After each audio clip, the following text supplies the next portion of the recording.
She spent 4 years paying for his Ivy League tuition, only for him to dump her and get engaged to a billionaire heiress. Tonight, he decided to publicly humiliate her. But he didn't realize the deadliest man in the room, the city's ruthless underworld king, had already chosen her. The grand ballroom of the Waldorf Astoria in New York City was a sea of glittering wealth and suffocating arrogance. Above, massive baccarat crystal chandeliers cast a golden, unforgiving light on the city's elite. The air was thick with the scent of roasted duck, white truffles, and a nauseating blend of Baccarat Rouge 540 and Chanel No. 5. A string quartet in the corner played a haunting rendition of a Vivaldi concerto, though hardly anyone was listening. Tonight was the annual St. Jude's Winter Gala, a playground where billionaires, politicians, and socialites pretended to care about charity while finalizing offshore mergers and showing off their latest facelifts. Anna Knox was not one of them. She stood near the towering ice sculpture at the center of the room, her fingers numb from the cold as she frantically tried to pin back a cascading Phalaenopsis orchid that had broken free from its massive floral arrangement. Anna was the assistant coordinator for Lumiere Events, the high-end agency hired to manage the gala. She had been on her feet for 14 hours, surviving on half a bagel and sheer willpower. Her dress, a simple black off-the-rack piece from Macy's, felt painfully cheap amidst a room filled with custom Oscar de la Renta gowns and Armani tuxedos. She just wanted to fix the flowers and retreat to the kitchen. But the universe, it seemed, had a cruel sense of humor. Well, if it isn't the little barista playing dress-up. The voice sent an instant, freezing shockwave down Anna's spine. It was a voice she had known intimately for 4 years. A voice that used to whisper promises of forever in a cramped, unheated studio apartment in Brooklyn. Anna turned slowly, her heart plummeting into her stomach. Standing there, holding a crystal flute of champagne and looking impossibly smug, was Damien Royce. I was wearing a custom-tailored Brioni tuxedo that hugged his shoulders perfectly. Shoulders Anna used to massage after his long study sessions. Next to him, clinging to his arm like an expensive accessory, was Victoria Kensington. Victoria was the heiress to the Kensington real estate empire, dressed in a breathtaking emerald green Dior gown that probably cost more than Anna would make in 5 years. "Damien," Anna whispered, her throat suddenly dry. Damien offered a mocking, pitying smile. "I didn't realize Lumiere was hiring from the charity line, Anna. Or did you sneak in through the service elevator just to get a glimpse of how the other half lives?" A hot flush of humiliation crept up Anna's neck. For 4 years, she had worked double shifts at a miserable downtown coffee shop and took on freelance data entry just to pay Damien's rent and tuition at the Wharton School of Business. She had worn thrift store coats so he could afford the Brooks Brothers suits he claimed he needed for his internships. She had built the foundation he now stood upon. And his repayment? A 3 a.m. text message 6 months ago that read, "I'm sorry, Anna, but I've outgrown this phase of my life.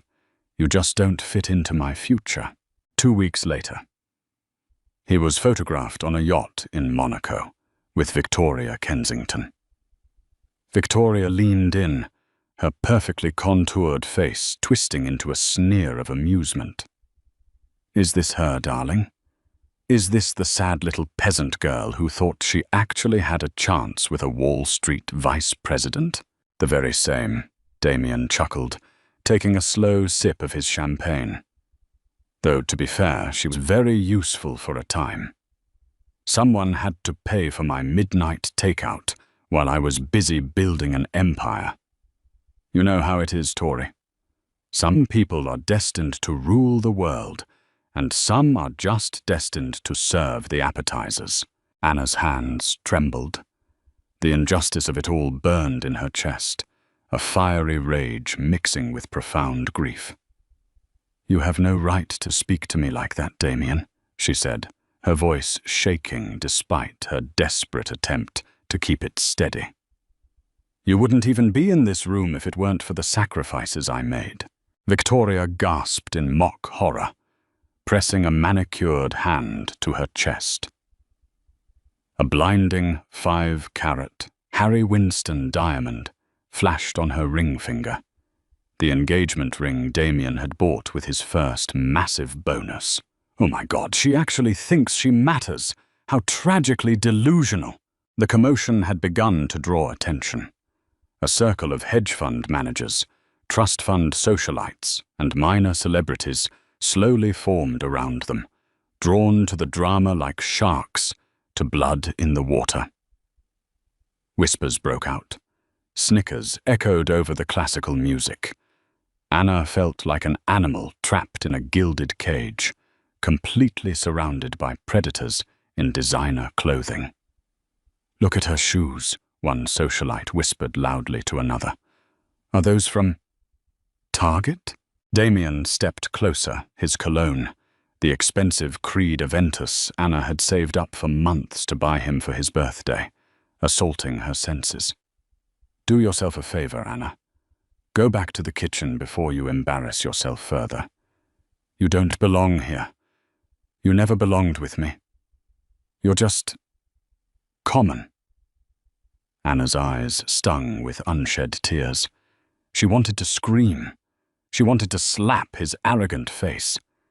But if she caused a scene, she would lose her job, the only thing keeping her from eviction. Seeing Anna's silence as a victory, Victoria smirked. "Oh, the poor thing looks parched, all that crying over spilled milk." Without warning, Victoria tilted her crystal flute forward. The chilled vintage Krug champagne poured directly down the front of Anna's black dress, splashing over her chest and soaking into her cheap fabric, dripping down onto her worn heels. The crowd gasped, and then a ripple of cruel laughter swept through the circle. "Oops," Victoria said, not even trying to hide her malicious grin. "My hand slipped. But don't worry, I'm sure that dress didn't cost more than $20 anyway. Leave the cleaning bill with my assistant." Anna stood frozen, the sticky, cold champagne soaking into her skin. The laughter echoed in her ears, deafening and brutal. Damien was laughing too, shaking his head as if she were a pathetic joke. The humiliation was absolute.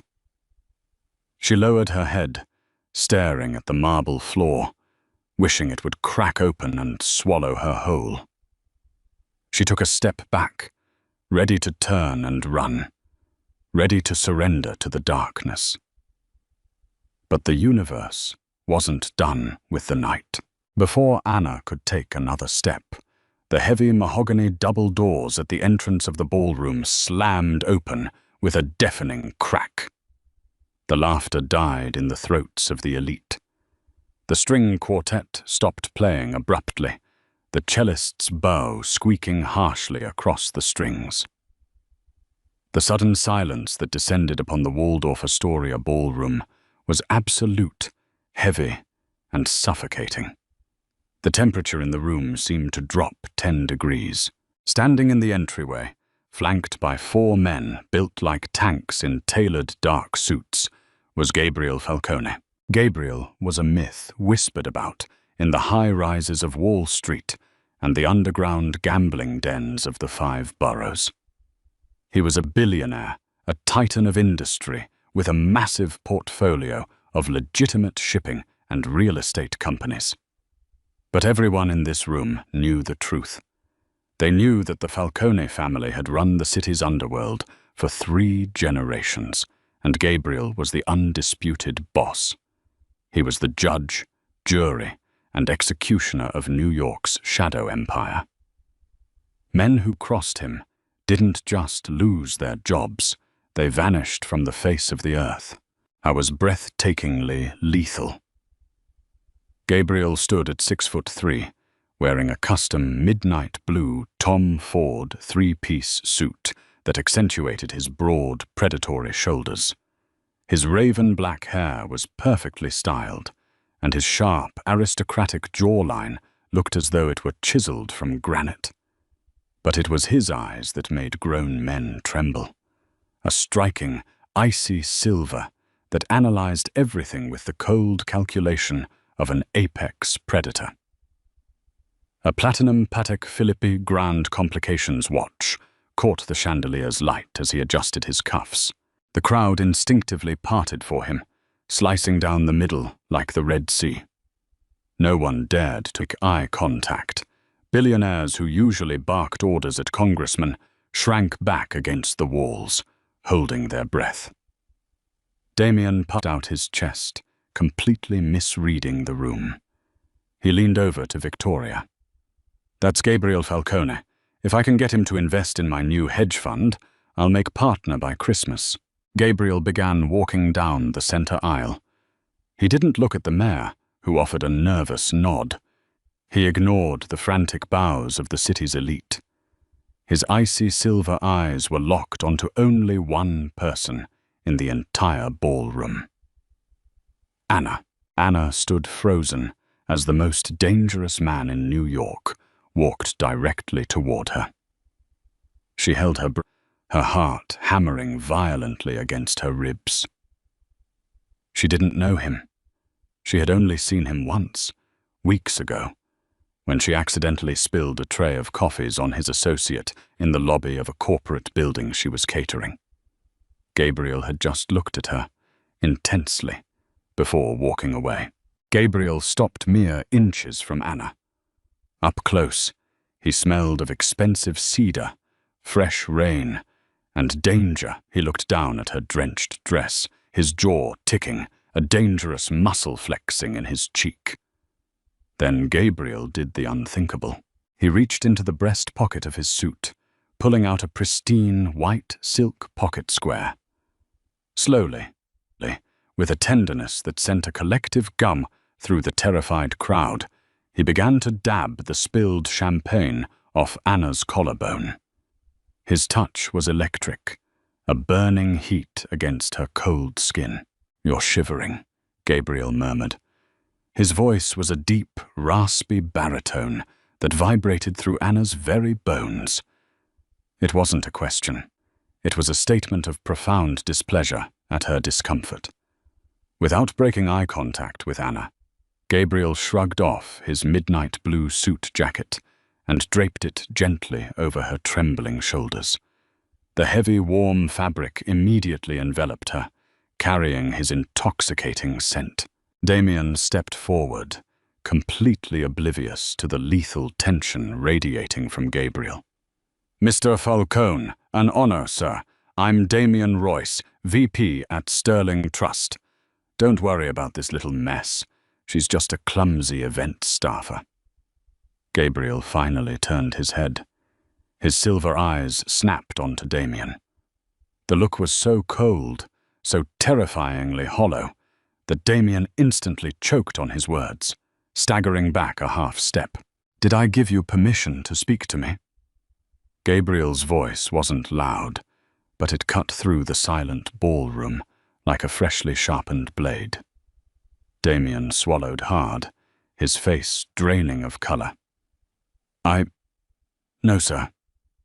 I just meant what I see," Gabriel interrupted, stepping slightly in front of Anna, shielding her with his massive frame, "is a little boy wearing a cheap rented tuxedo, standing next to a woman whose only achievement in life is inheriting her grandfather's money." Gabriel's gaze shifted to Victoria, stripping away her arrogance in a fraction of a second. Victoria trembled, her diamond ring suddenly feeling like a target.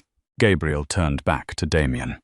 But worse than that, I see a pathetic coward who thought it was a good idea to publicly disrespect my fiancée." The word dropped like a bomb in the middle of the ballroom. Fiancée.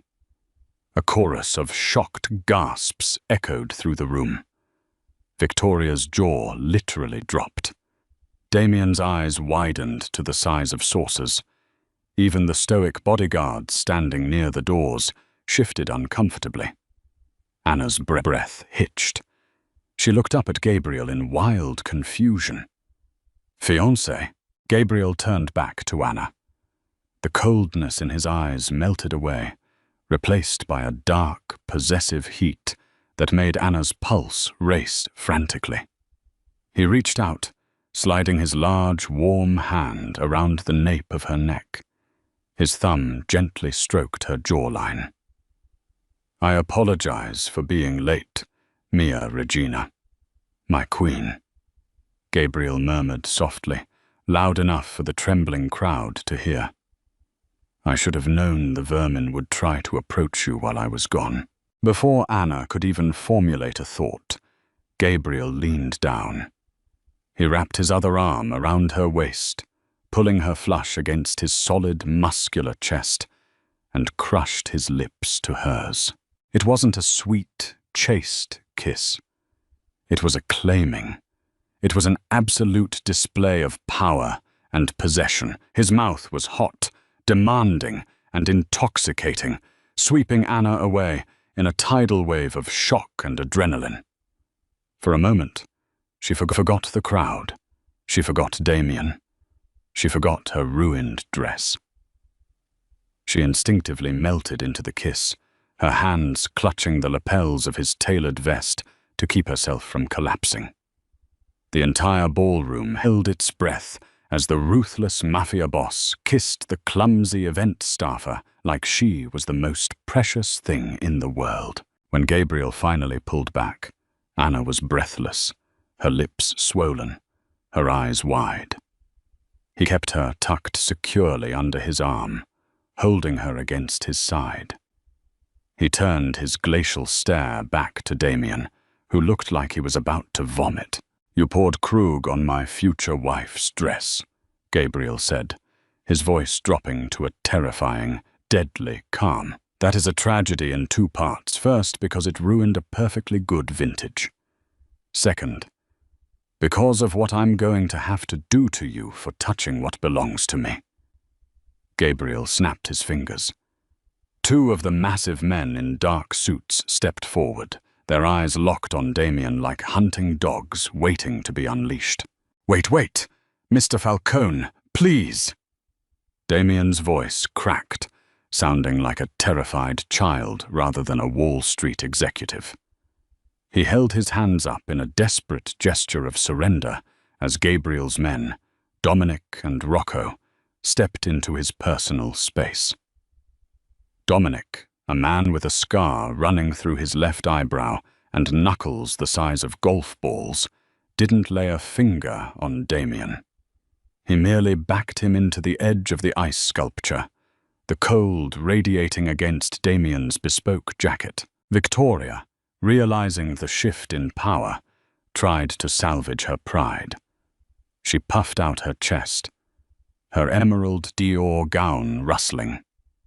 "You can't do this. Do you know who I am? My father is Richard Kensington.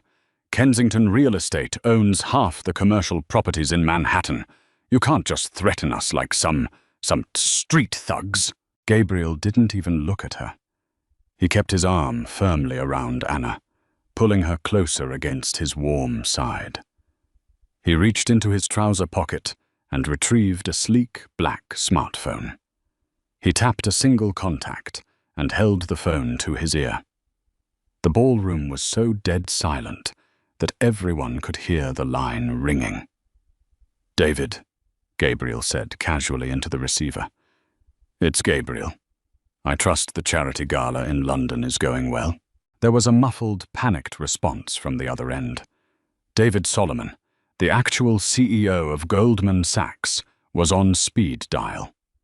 The real-life titans of industry answered when Gabriel Falcone called, no matter the time zone. I have a minor pest control issue, Gabriel continued, his silver eyes locking onto Damien's pale face. You have a vice president in your mergers division, Damien Royce. He has deeply insulted my fiancée. I want his employment terminated. I want his stock options voided under the morality clause of his contract, and I want him blacklisted from every major financial institution, from Wall Street to Canary Wharf. Damien gasped, his knees visibly buckling. No, Mr. Falcone. I beg you. I worked my whole life. Make it happen before I hang up, Gabriel commanded smoothly. 10 seconds later, Damien's phone buzzed in his tuxedo pocket. Then it buzzed again. And again. Email alerts, system lockouts, and a frantic text from his managing director. In less than a minute, the career Anna had spent 4 years paying for was completely, irrevocably destroyed. Gabriel finally turned his chilling gaze to Victoria. As for Richard Kensington, Gabriel mused, his voice dripping with venom. Your father's company is currently breaking ground on a $2 billion luxury complex in Hudson Yards. Do you know who holds the mezzanine debt on that project, Victoria? Victoria's manicured hands began to tremble. Her mouth opened, but no sound came out.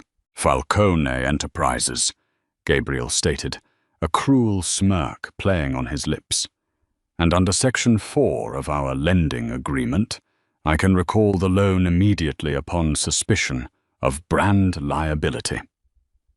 Your father is going to wake up tomorrow morning to a margin call he cannot pay. He will be bankrupt by Friday. And it is entirely because his spoiled, arrogant daughter didn't know how to hold a glass of champagne. Victoria let out a strangled, horrified sob, covering her mouth as the reality of her ruined empire crashed down upon her. The socialites who had just been laughing at Anna now backed away from Victoria as if she were carrying a plague. Let's go, Mia Regina, Gabriel whispered, his breath warm against Anna's ear. He didn't wait for her response. With absolute authority, Gabriel guided Anna through the parted sea of the city's terrified elite. No one breathed. No one whispered. The string quartet remained utterly silent. Anna walked out of the grand ballroom, draped in the suit jacket of the most dangerous man in America, leaving the shattered, sobbing remains of her ex-boyfriend and his heiress fiancée in her wake. The crisp November air hit Anna the moment they stepped out of the Waldorf Astoria's golden revolving doors. A line of 4 black, bulletproof Mercedes Maybachs idled at the curb. Dominic jogged ahead, opening the rear door of the lead car. Gabriel helped Anna inside with surprising gentleness, careful not to let her ruined dress touch the cold door frame. He slid in beside her, the heavy door thudding shut, plunging them into the soundproof, leather-scented cocoon of the luxury vehicle. As the motorcade pulled away from the curb, merging into the glowing arteries of Manhattan traffic, the shock finally began to wear off. The adrenaline that had kept Anna standing suddenly evaporated, replaced by a frantic, buzzing confusion. She turned to Gabriel. The streetlights flickered across his sharp, aristocratic face, highlighting the dangerous intelligence in his silver eyes. "Who are you?" Anna breathed, her voice trembling as she clutched his oversized jacket around her shoulders. I know who you are. Everyone knows who you are. But why? I am not your fiancé. I don't even know you. Gabriel reached over to a small console between them, pouring a glass of amber liquid from a crystal decanter. He handed it to her. "Drink. It's Macallan 25. It will help with the shock." Anna took the glass but didn't drink. Answer me. Please. Why did you do that back there? Why did you destroy them for me? Gabriel leaned back against the plush leather seat, unbuttoning his vest. I didn't do it just for you, Anna. I did it because Damien Royce is a thief, a liar, and a dead man walking. And I was not about to let him humiliate the woman who is taking the fall for his sins. Anna's brow furrowed. Taking the fall? What are you talking about? Gabriel's expression darkened, the predator returning to his eyes. 4 years ago, you started paying Damien's rent. You paid his tuition at Wharton. You worked yourself to the bone. But living the life of a Wall Street elite is expensive, Anna. More expensive than a barista's salary can cover. Anna's stomach plummeted. He told me he had scholarships. He lied, Gabriel said flatly. When Damien met Victoria Kensington, he realized he needed to look the part. He needed a Harry Winston ring. He needed a Brioni tuxedo. He needed a yacht rental in Monaco. So he came to my associates in the underground lending sector. Gabriel reached into the inner pocket of his jacket, the one draped over Anna's shoulders, and smoothly pulled out a folded piece of heavy paper. He handed it to her. Anna unfolded it, turning on the small overhead reading light. It was a promissory note for $800,000. The interest rate was exorbitant. But it wasn't the number that made the blood drain from Anna's face. It was the signature line at the bottom. Guarantor Anna Knox. He forged my signature, Anna whispered, staring at the exact replica of her handwriting. He used my name. I used your spotless credit history and your name to secure a loan from the Falcone syndicate, Gabriel corrected, his voice dangerously soft. Damien hasn't made a payment in 3 months. In my world, when someone defaults on a loan, we don't send a collection agency. We send men like Dominic. By the laws of my organization, because Damien defaulted, the debt fell to you. Anna dropped the paper as if it were on fire. The tears she had held back in the ballroom finally spilled over, hot and bitter. So that's it? You didn't come to save me. You came to collect. You put on that show in there just to isolate me. If I wanted to collect, Anna, you would be in a warehouse by the docks right now, not sitting in the back of my Maybach drinking 50-year-old scotch, Gabriel snapped, though his tone softened immediately when he saw her flinch. He let out a heavy sigh, running a hand through his raven hair. 3 weeks ago, Gabriel began, his silver eyes locking onto hers with a piercing intensity. You were catering an event at the Chrysler Building. I was in the lobby. You tripped, and you spilled a tray of scalding coffee all over my underboss, Silvio. Silvio is a man who has ended lives for far less. He drew his weapon on you. Anna remembered it vividly. She had been terrified, but she had stood her ground, yelling at the man for pulling a gun over an accident, demanding he put it away before someone got hurt. You didn't cower, Gabriel murmured, leaning closer. The scent of cedar and rain enveloped her again. You stood in front of a loaded gun and lectured a hardened killer about safety. I was watching from the mezzanine. I have never seen a woman with that kind of fire. I ordered my men to find out who you were. He reached out, his large, warm hand gently brushing a tear from her cheek. His touch sent a jolt of electricity straight to her heart. When my men brought me your file, Gabriel continued, they also brought me Damien's forged loan. I saw what he did to you. I saw how he bled you dry, took your money, took your future, and then tied an $800,000 anchor around your neck before running off with an heiress. It disgusted me. Anna stared at him, her heart hammering frantically. So, what happens now? Am I in debt to the mob? No, Gabriel said, his voice ringing with absolute finality. The debt is forgiven, wiped clean. Damien Royce belongs to me now, and he will spend the rest of his miserable, unemployed life paying me back with blood and sweat. And what about me? Anna asked, her breath hitching as Gabriel leaned even closer, his lips inches from hers.